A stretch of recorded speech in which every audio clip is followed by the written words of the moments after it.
आपका स्वागत है। आज की प्रमुख खबर इस प्रकार से है। रीवा उर्रहट गोलीकांड अपडेट। घायल उदय मिश्रा ने अस्पताल में उपचार के दौरान तोड़ा दम। एसजीएमएच के सीएमओ डॉक्टर अलख प्रकाश ने की पुष्टि। कल होगा मृतक का पोस्टमार्टम। रीवा पटाखों की तरह शहर में चल रही गोलियां अब विश्वविद्यालय थाना क्षेत्र के विभीषण नगर में हुआ। 4 राउंड हवाई फायर बाइक में सवार होकर 2 दर्जन से ज्यादा आए बदमाशों ने दिया वारदात को अंजाम। मोहल्ले वालों ने एकत्रित होकर बदमाशों को दौड़ाया। बड़ी वारदात टली, पुलिस को दी गई सूचना। रीवा पुलिस अधीक्षक राकेश कुमार सिंह का जिले वासियों को संदेश, जिसका पालन करना होगा अनिवार्य, नहीं तो अब आप भी होंगे कार्रवाई के हकदार। गुड़ थाने का अचानक निरीक्षण करने पहुंचे एसपी राकेश कुमार सिंह।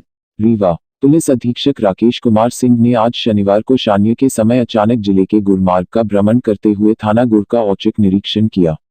एसपी राकेश कुमार सिंह ने पुलिस थाना के निरीक्षण के दौरान रिकॉर्ड रूम, हवालात, मेज, कंप्यूटर कक्ष आदि का निरीक्षण कर आवश्यक दिशा निर्देश दिए और नशा तस्करी एवं शराब की अवैध पैकारी में लगाम लगाने का निर्देश दिए। एसपी ने लंबित प्रकरणों का शीघ्र निस्तारण करने, महिला परिवाद को सुनकर समय पर निराकरण करने, बीट पुलिस कर्मी को रिकॉर्ड पूरा दुरुस्त रखने आदि निर्देश दिए।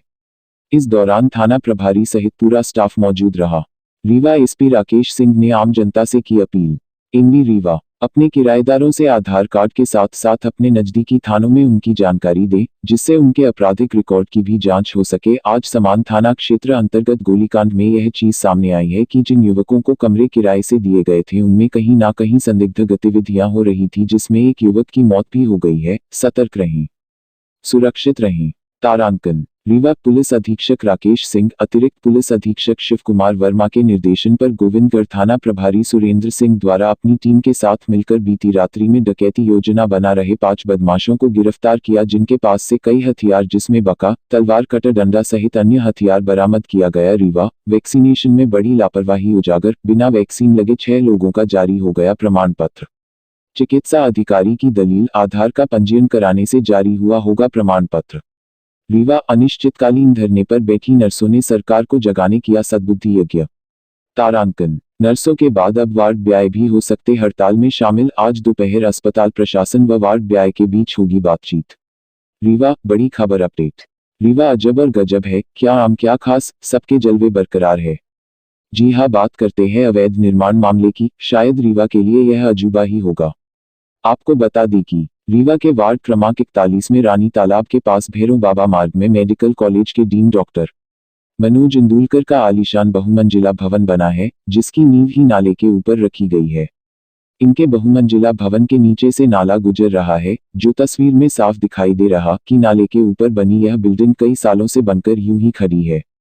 गरीबों का मकान तोड़ने वाला नगर निगम और जिला प्रशासन को शायद यह अवैध किला नहीं दिख रहा, जिसे हम दिखा रहे। बताया जा रहा कि रीवा के प्रशासनिक अधिकारी जांच कार्यवाही के लिए हिम्मत नहीं जुटा पा रहे हैं। आपको बता दें कि उक्त निर्माण ग्रीन ट्रिब्यूनल के नियम के विरुद्ध भी है। हद तो यह है कि सुभाष चौराहा में अवैध निर्माण पाए जाने पर डायनामाइट से ब्लास्ट कर भवन गिरा दिया गया था, लेकिन इस मामले में सभी ने चुप्पी साध रखी है।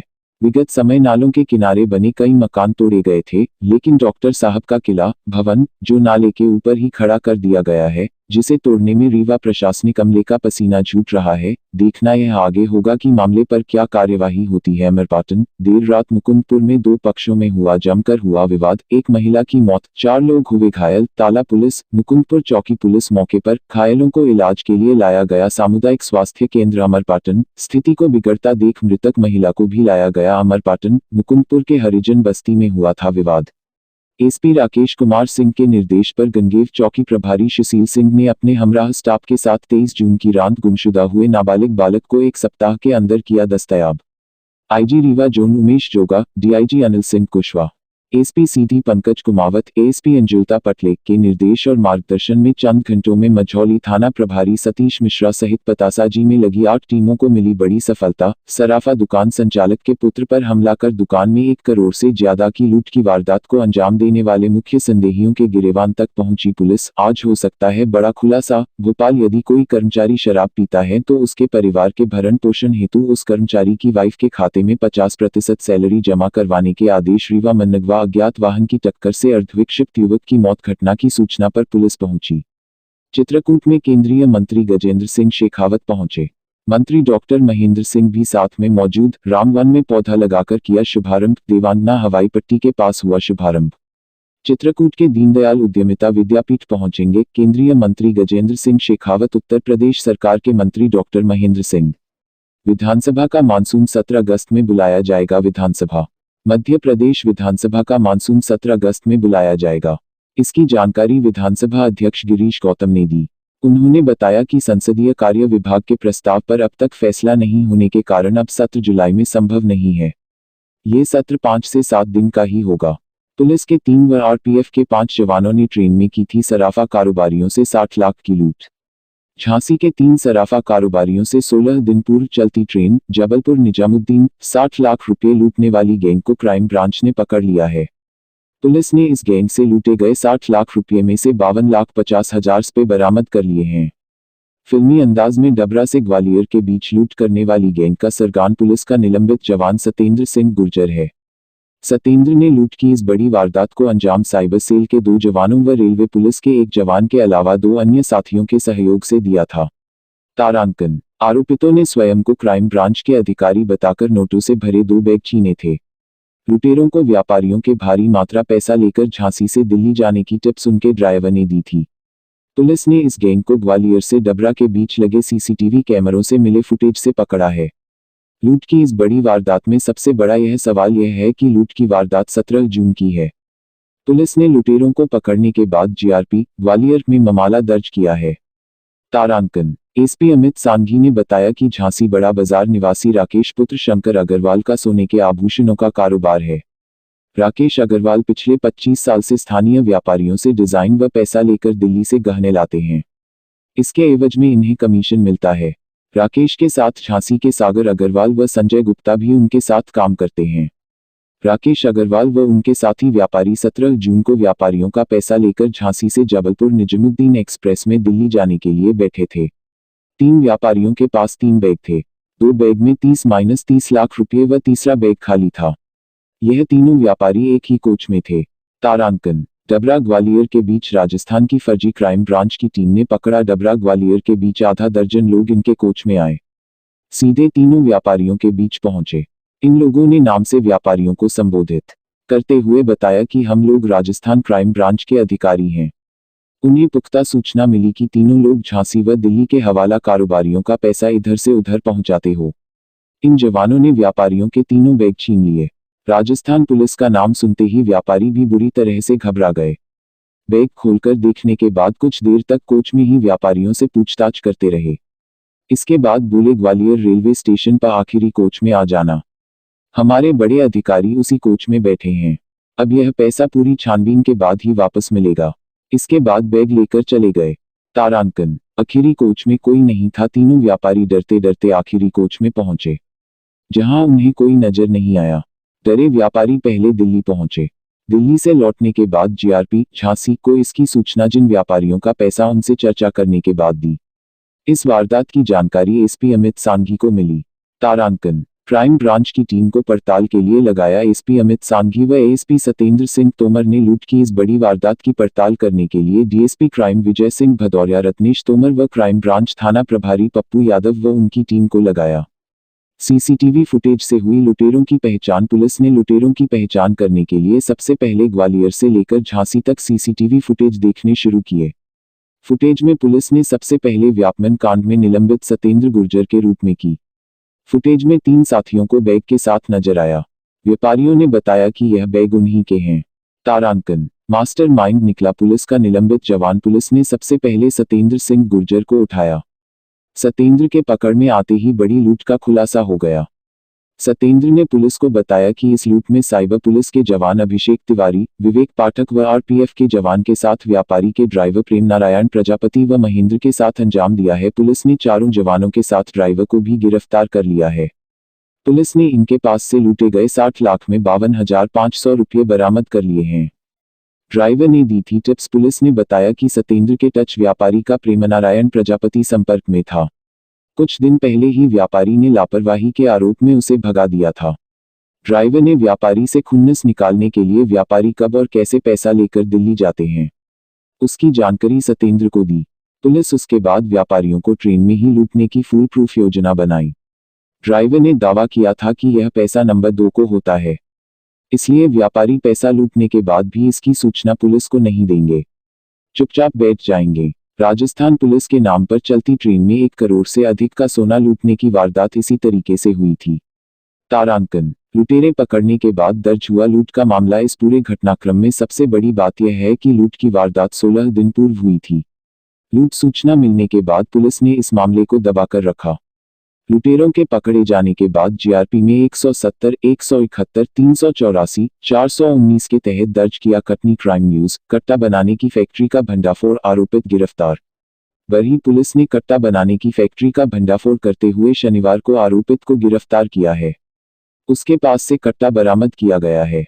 बरही थाना प्रभारी संदीप आयाची ने बताया कि पुलिस अधीक्षक के आदेश पर थाना क्षेत्र में लगातार अवैध रूप से संचालित गतिविधियों की धरपकड़ के लिए निर्देश हैं, जिस पर बरही पुलिस ने रामनगर सतना निवासी आरोपित बुद्धसेन विश्वकर्मा को लाल रंग की मोटरसाइकिल के साथ अमरपुर के पास रोका, जिसके बैग की तलाशी लेने पर उसके पास से अवैध कट्टामय कारतूस के जब्त किया गया। तारांकन, गांव में लगा रखी थी मशीन। आरोपित बुद्धसेन विश्वकर्मा ने पूछताछ में बताया कि वह कट्टा बनाता है। उसका समस्त कट्टा बनाने का सामान रामनगर के ग्राम मडखरा में रखा हुआ है। आरोपित के बताए अनुसार थाना रामनगर के ग्राम मडखरा जाकर एक ग्राइंडर मशीन, एक वेल्डिंग मशीन, एक वाइस लोहा दबाने की मशीन, एक जिंदा 12 बोर का कारतूस जब्त किया गया। आरोपित शातिर था जो पुलिस हिरासत से भागा, पर उसे तत्काल ग्राम सहजना थाना गोविंदगढ़ जिला रीवा से घेराबंदी गिरफ्तार किया गया। तारांकन, अन्य साथियों के नाम बताए। आरोपित ने और भी लोगों के नाम बताए हैं, जिस पर पुलिस उनके पता ठिकानों पर दबिश दे रही है, ताकि क्षेत्र में अवैध हथियारों का अवैध काम करने वाले आरोपित को पकड़ा जा सके। ऐसे लोगों पर पुलिस लगातार नजर रखे हुए है। जल्द ही इस काम से जुड़े और भी आरोपितों के पकड़ने की संभावना पुलिस ने जताई है, जिनकी जांच की जा रही है। बरही पुलिस आरोपित को गिरफ्तार कर आर्म्स एक्ट के तहत कार्रवाई की है। बरही कार्रवाई में अतिरिक्त पुलिस अधीक्षक संदीप मिश्रा के निर्देशन में थाना प्रभारी बरही संदीप अयाची, अजय पाठक, महेश प्रताप सिंह, सौरभ पटेल, अजीत सिंह, रोहित सिंह की सक्रिय भूमिका रही। पुलिस अधीक्षक ने टीम को पुरस्कृत करने की घोषणा की। 50 करोड़ की धोखाधड़ी का आरोपी गिरफ्तार। 15% रिटर्न का लालच दिखाकर लेता था पैसा। सतना से गिरफ्तार हुआ था आरोपी। इंदौर, फर्जी एडवाइजरी फर्म के नाम पर लोगों के साथ धोखाधड़ी के मामलों में अब इंदौर पुलिस सख्त नजर आ रही है। इसी कड़ी में इंदौर पुलिस ने फर्जी एडवाइजरी कंपनी के संचालक को गिरफ्तार करने में सफलता हासिल की है। पिछले दिनों इंदौर पुलिस ने कई फर्जी एडवाइजरी फर्म पर छापेमारी की थी। इस दौरान कई लोग गिरफ्तार किए गए थे, जबकि कई लोग फरार हो गए थे। आरोपी मोहित उन्हीं में से एक था। आरोपी मोहित मंगलानी पर 50 करोड़ की धोखाधड़ी का आरोप है। सतना से गिरफ्तार हुआ आरोपी। इंदौर की विजयनगर पुलिस ने वेल डीड नाम की फर्जी एडवाइजरी कंपनी के खिलाफ प्रकरण दर्ज किया था। प्रकरण दर्ज होते ही वेल डीड कंपनी का संचालक मोहित मंगलानी फरार हो गया था। पुलिस को जानकारी मिली थी कि मोहित मंगलानी सतना में फरारी काट रहा है। इसके बाद विजयनगर पुलिस की एक टीम आरोपी को गिरफ्तार करने सतना गई थी। पुलिस ने आरोपी को सतना से गिरफ्तार करने में सफलता हासिल की है। कई लोगों को निशाना बना चुका है आरोपी। पुलिस ने जब मोहित मंगलानी के खिलाफ प्रकरण दर्ज किया तो कई लोग पुलिस के पास शिकायत लेकर पहुंचे। बताया जा रहा है कि सैकड़ों लोग मोहित मंगलानी के खिलाफ अलग अलग तरह की ठगी की शिकायत लेकर पुलिस के पास पहुंचे थे। उन्हीं शिकायतों के आधार पर पुलिस को अनुमान है कि आरोपी ने 50 करोड़ से अधिक की ठगी की वारदात को अंजाम दिया है। प्रतिशत रिटर्न का दिया लालच। आरोपी मोहित मंगलानी हर किसी को हर महीने 15% रिटर्न का लालच देता था। उसके इसी लालच में आकर लोग उसे अपना पैसा दे देते थे। बताया जा रहा है कि कई लोगों ने मोहित को शेयर में मार्केट में इन्वेस्ट करने के लिए लाखों रुपए दिए थे, लेकिन मोहित सभी का पैसा लेकर फरार हो गया था।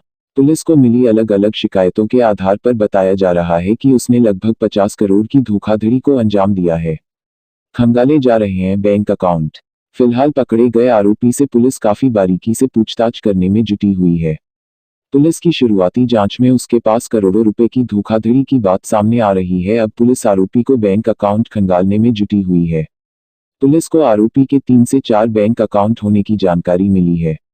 पुलिस इन सभी बैंक अकाउंट की डिटेल खंगाल रही है। कई शहरों में काटी फरारी। बताया जा रहा है कि आरोपी ने देश और प्रदेश के अलग अलग शहरों में फरारी काटी है। आरोपी मोहित ने मध्य प्रदेश के ग्वालियर, सतना, छतरपुर के अलावा दिल्ली और मुंबई में भी फरारी काटी है।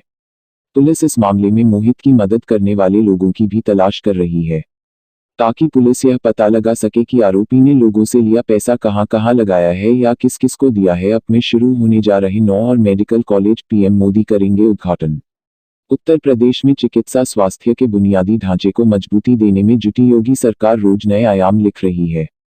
जमीनी स्तर पर उसने स्वास्थ्य सुविधाओं को बढ़ाने के प्रयास तेज कर दिए हैं। जुलाई माह में 9 नए मेडिकल कॉलेजों का तोहफा जनता को देने जा रही है। यूपी के इतिहास में एक साथ इतनी बड़ी संख्या में नए मेडिकल कॉलेजों का लोकार्पण प्रधानमंत्री नरेंद्र मोदी करेंगे। ये नए मेडिकल कॉलेज देवरिया, एटा, फतेहपुर, गाजीपुर, हरदोई, जौनपुर, मिर्जापुर, प्रतापगढ़, सिद्धार्थनगर में बनकर तैयार हो चुके हैं। सीएम योगी का मानना है कि हर जिले में एक मेडिकल कॉलेज होना चाहिए।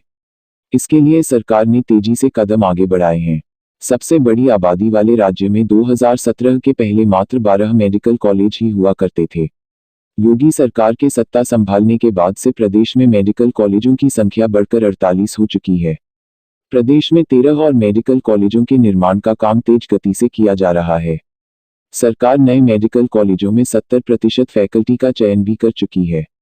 इस माह जुलाई में प्रदेश में 9 नए मेडिकल कॉलेज खुलने के बाद प्रदेश की जनता को चिकित्सा सुविधाएं मिलना और अधिक सुविधाजनक हो जाएगा। इन कॉलेजों में 450 से अधिक संकाय सदस्यों की नियुक्ति की प्रक्रिया चल रही है। मुख्यमंत्री योगी आदित्यनाथ ने फैकल्टी में किए जाने वाली चयन प्रक्रिया में शुचिता और पारदर्शिता के साथ करने के निर्देश दिए हैं। मेरिट के आधार पर अच्छे शिक्षकों का चयन करने को कहा गया है।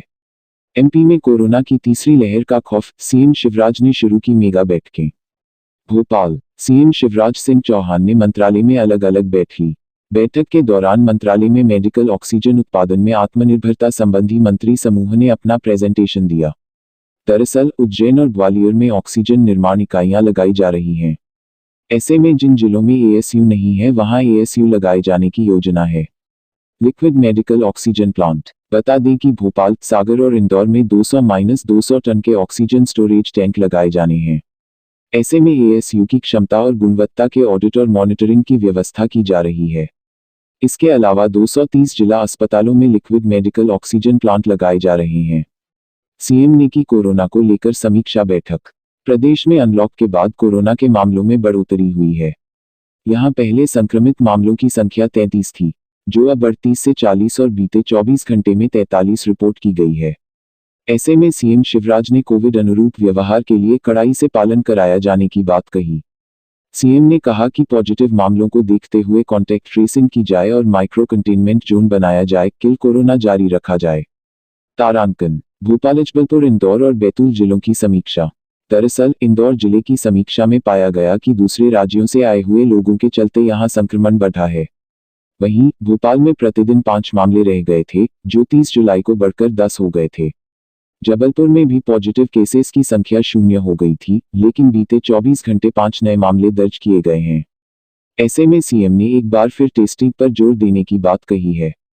प्रदेश में तीसरी लहर को देखते हुए मुख्यमंत्री संबंधित विभाग के मंत्री और अधिकारियों के साथ लगातार बैठ ले रहे हैं। मंत्रालय में शुक्रवार 3 बजे से यह बैठक शुरू हुई और शाम 6 बजे तक चली। एमपी में 1 जुलाई तक करोड़ से अधिक को लगे टीके। वहीं दूसरी ओर एमपी में 21 जून से वैक्सीनेशन के लिए महाअभियान चलाया गया था। इस दिन राज्य में करीब 17 लाख लोगों को वैक्सीन लगाई गई थी। महाअभियान के दौरान 50 लाख लोगों का टीकाकरण किया गया। एमपी में अब तक 2 करोड़ से अधिक लोगों का वैक्सीनेशन हो चुका है। महाअभियान के दूसरे चरण में 1 जुलाई को भी मध्य प्रदेश में 9 लाख से अधिक लोगों को टीके लगे थे, जबकि शुक्रवार के दिन टीके नहीं लगे। ताज़ा तरीन खबरों के लिए अजी न्यूज़ को देखते रहें।